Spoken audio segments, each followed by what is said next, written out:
یہ خون پینا ہے تو پی لو، ورنہ ہم آپ کو کچھ بھی نہیں دیں گے، پانی کا ایک قطرہ بھی نہیں دیں گے، اسی طرح تم پیاس سے بھوکے مر جاؤ گے، تڑف تڑف کے مر جاؤ گے۔ لیکن حضرت ابو امامہ باہلی رضی اللہ عنہ کو شدید بھوک لگی تھی، پیاس لگی ہوئی تھی، لیکن اس حالت میں بھی انہوں نے خون نہیں پیا۔ کہتا ہے دم گھٹ رہا تھا، میں کھڑا نہیں ہو سکتا تھا، اتنی تھکاوٹ اور اتنی کمزوری آ گئی تھی بھوک اور پیاس کی وجہ سے کہ میں کھڑا نہیں ہو سکتا تھا۔ میں نے کہا تھوڑا سا پانی پلا دو، انہوں نے کہا نکل جو جہاں سے، ہم تمہیں پانی نہیں پلائیں گے۔ تو میرے بھائیو، حالانکہ اللہ پاک فرماتے انما حرم علیکم المیتۃ والدم ولحم الخنزیر وما اہل بہ غیر اللہ، کہ بے شک مردار بھی حرام ہے، خون بھی حرام ہے، سور کا گوشت بھی حرام ہے، اور غیر اللہ کے نام کی پر دی گئی چیز بھی حرام ہے۔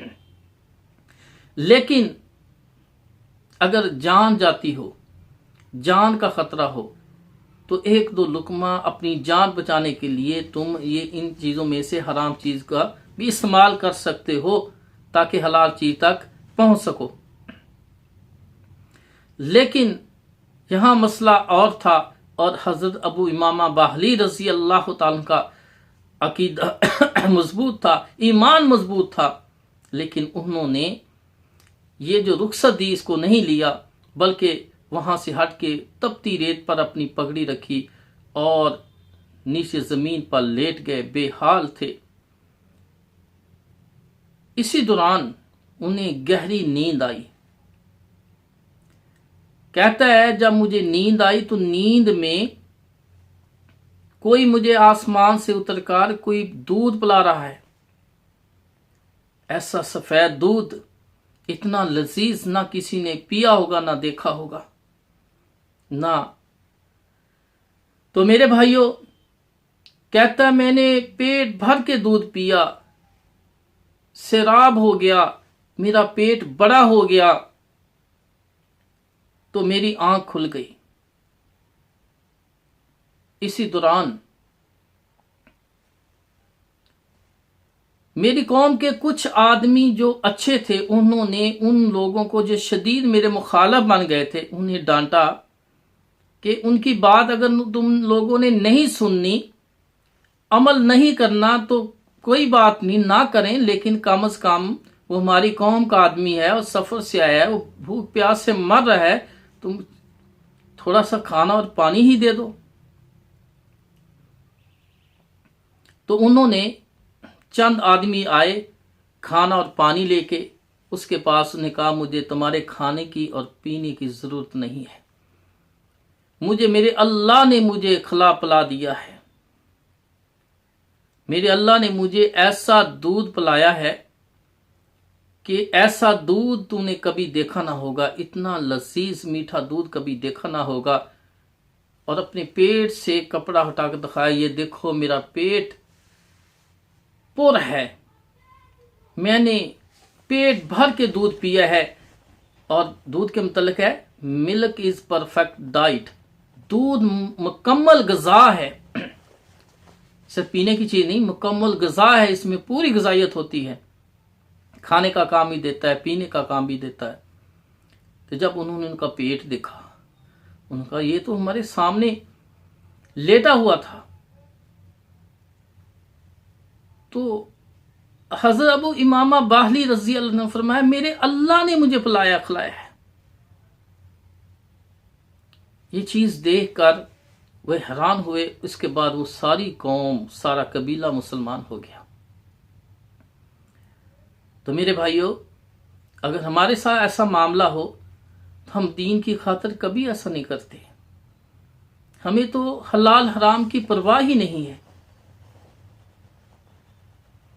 ہمیں آخرت کی کوئی فکر ہی نہیں ہے، ہمیں اللہ کا کوئی ڈر نہیں ہے۔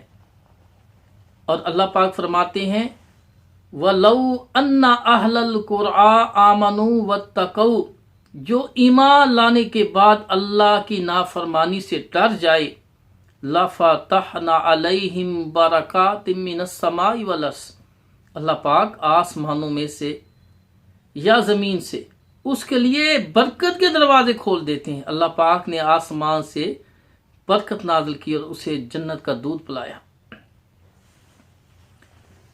اسی طرح صحیح مسلم شریف میں ہے، رسول اللہ صلی اللہ علیہ وسلم نے فرمایا، ایک تاجر تھا، دور کے علاقے میں وہ تجارت کرنے کے لیے گیا. وہاں اس نے سامان زیادہ خرید لیا اور انہیں پیسوں کی ضرورت پڑ گئی. تو وہ لوگوں سے اس نے ایک دو آدمی سے پیسے مانگے اور پھر ایک آدمی اسے ملا. اس نے کہا، میں پیسے دینے کے لیے تیار ہوں. 1000 دینار کی ضرورت تھی، پیسے دینے کے لیے تیار ہوں، لیکن اس کا کوئی ضمانت کون دے گا؟ کوئی ضامن بھی ہونا چاہیے. کوئی ضامن لاؤ تو میں پیسے دے دیتا ہوں. اس تاجر نے کہا، اس علاقے میں مجھے کوئی نہیں جانتا، نہ میں کسی کو جانتا ہوں، نہ لوگ مجھے جانتے ہیں. تیرا میرا اللہ ضامن ہے. میں فلاں دن پیسے 1000 دینار لے کے آؤں گا، دریا کے اس کنارے آپ کھڑے ہو جانا، میں آپ کو دے کر واپس چلا جاؤں گا. اللہ ضامن ہے ہمارا. وہ اچھا آدمی تھا. اس نے کہا کہ اللہ سے بڑھ کے اور کون ضامن ہو سکتا ہے. اس نے اس کو پیسے دے دیے. وہ واپس آیا. وقت گزرا، وہ دن آ گیا جس دن پیسے واپس کرنے تھے. اب 1000 دینار تھیلی میں ڈالے، دریا کے کنارے پر آیا. اس دن کوئی کشتی نہیں ملی. بڑا پریشان ہے کہ اگر آج پیسے نہ پہنچے تو جس سے وعدہ کیا ہے وہ اسے کتنی پریشانی ہوگی. نہ جانے ان پیسوں کی وجہ سے اس نے کتنے کام روکے ہوں گے، اور شاید کسی اور سے وعدہ کیا ہو یہ پیسے لے اس کو دینے ہو، یا اسے دیگر کسی کام کی پر اس نے لگانے ہو. تو اس وجہ سے بڑا پریشان ہے اور اللہ کو ضامن بنایا ہے. تو اب سوچ رہا ہے، انتظار کرتا رہا، کوئی کشتی نہیں ملی. پھر ایک اس کے ذہن میں ترغیب آئی. اس نے ایک لکڑی لی، اس میں سوراخ کیا، اس میں وہ 1000 دینار کی تھیلی ڈالی. پھر ایک خط لکھا، بھائی کے میں وعدے کے مطابق آیا تھا، لیکن کشتی نہ ملنے کی وجہ سے میں وعدے کے مطابق اس دن آپ کو پیسے نہ دے سکا. یہ 1000 دینار میں ایک لکڑی میں ڈال کے آپ کو بھیج رہا ہوں. اگر مل جائیں تو ٹھیک ہے، لیکن مجھے معاف کر دینا. میں پیسے لے کے آیا تھا، دینار لے کے آیا تھا، لیکن مجھے کشتی کوئی نہیں ملی. تو میں اگلے دن 1000 دینار لے کر آپ تک انشاءاللہ پہنچ جاؤں گا. تو وہ دینار لکڑی کے ذریعے پانوں کے بہاؤ میں بھیج دیے. اب وہ بھی انتظار کر رہا ہے. اب سوچ رہا ہے میرے بھائی کو شاید، کہ مسلمان آپس میں بھائی بھائی ہیں، میرے بھائی کو شاید کوئی پریشانی ہو گئی ہو، شاید بیمار ہو گئے ہوں، یا حالات کمزور ہوں، وہ وعدے کے مطابق پیسے نہیں دے سکے، اللہ ان پر رحم فرمائے. تو انتظار کرتے کرتے کہتا، کوئی بات نہیں، آج نہیں تو کل، کل نہیں تو پرسوں میرا بھائی دے ہی دے گا، اللہ پاک اس پر رحمت کریں گے، اس پر اللہ پاک آسانیاں فرمائے. تو ایک لکڑی بہتی ہوئی نظر آئی. دل میں سوچا، چلو جاتے جاتے آیا تو ہوں، اس لکڑی کو اٹھا کے لے جاتا ہوں، ایندھن کے طور پہ کام آئے گی، جلانے کے طور پہ کام آئے گی. اس کو لکڑی کو اٹھایا، جا کر اس نے زمین پہ پھینکی تو اس میں سکوں کی آواز ہی محسوس ہوئی کہ اس میں اندر کوئی چیز ہے. ان کلہاڑی سے اس کو پھاڑا، دیکھا تو دینار، سونے کے دینار نکلے، سکے نکلے. اس کو گنتی کے 1000. پھر خط دیکھا تو اس میں لکھا تھا کہ بھائی وعدے کے مطابق میں دینار لے کے آیا تھا، لیکن کشتی نہ ملنے کی وجہ سے میں معذرت چاہتا ہوں، مجھے معاف کر دیجئے. یہ لکڑی کے ذریعے بھیج رہا ہوں، اگر آپ کو مل جائیں تو بہت اچھی چیز ہے، ورنہ میں اگلے دن 1000 دینار لے کے آ جاؤں گا. اگلے دن وہ 1000 دینار لے کر پہنچا. اس کے دروازے پہ دستک دی اور معافیا مانگ رہا ہے کہ میں وعدے کے مطابق آپ کو پیسے نہیں دے سکا، اللہ کو ضامن بنایا تھا، لیکن میں معافی چاہتا ہوں، یہ 1000 دینار لے لو. اور وہ مسکرا رہا ہے، مسکرائے جا رہا ہے. کہتا ہے، تو مسکرا کیوں رہا ہے؟ کہنے لگا کہ اس لیے مجھے یہ تو بتاؤ کہ تم نے ضامن کس کا بنایا تھا، کس کو ضامن بنایا تھا، ضمان تھی کون تھا؟ اس نے کہا اللہ تھا. اسی اللہ نے وہ تمہاری بھیجے ہوئے 1000 دینار لکڑی کے ذریعے جو تھے مجھ تک پہنچ گئے تھے. یہ دینار تم واپس لے لو۔ تو میرے بھائیوں، جو اللہ سے ڈر جائے، اللہ پر ایمان لانے کے بعد، اور رب کی نافرمانی سے ڈر جائے، اللہ پاک فرماتے ہیں میں آسمان سے اور زمین میں سے اس کے لیے برکت کے دروازے کھول دیتا ہوں، اس کے لیے آسانیاں فرما دیتا ہوں۔